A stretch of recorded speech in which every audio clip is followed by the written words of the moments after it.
Let's see how we can solve the following problem. Imagine we have a query string.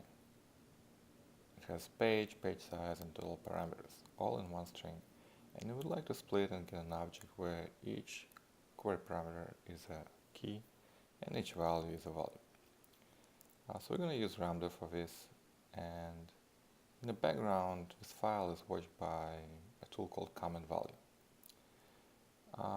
Our first attempt is just identity, right? So it will take the string and return it. And we can see the result right in the comment by just writing the name of a variable followed by a colon and saving the file.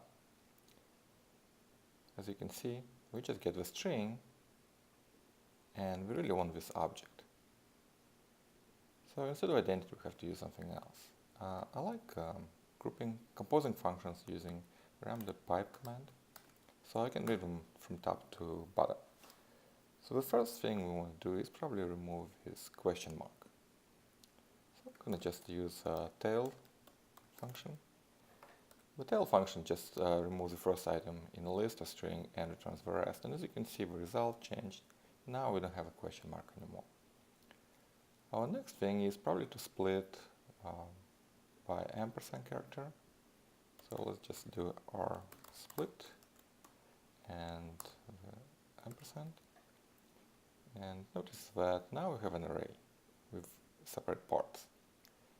But here's one problem. We didn't remember what the tail actually returned. So I would like to keep track of what the intermediate values were in this functional composition. So I can use a special comment like that, and it will just put the intermediate value from tail step. I can put the intermediate value from the split, and so on. Let's see what else we have to do, right? So we have separate strings in this array, and we probably want to split on equality sign. So we can do our map, because we want to go for each string in an array, and we want to split each string, and our separator is equality sign. And our line kind of becomes too long, so we can just put the intermediate value here. Excellent.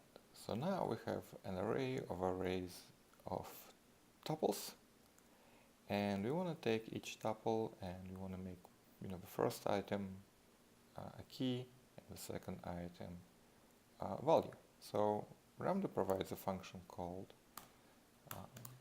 from pairs. So if we do this, our result is matching what we wanted, and we have all the intermediate values in between. What is this? Okay, a glitch in a matrix. The cool thing about comment value is that if we change something and we want to see how it handles a string, for example, we can substitute and everything will be updated.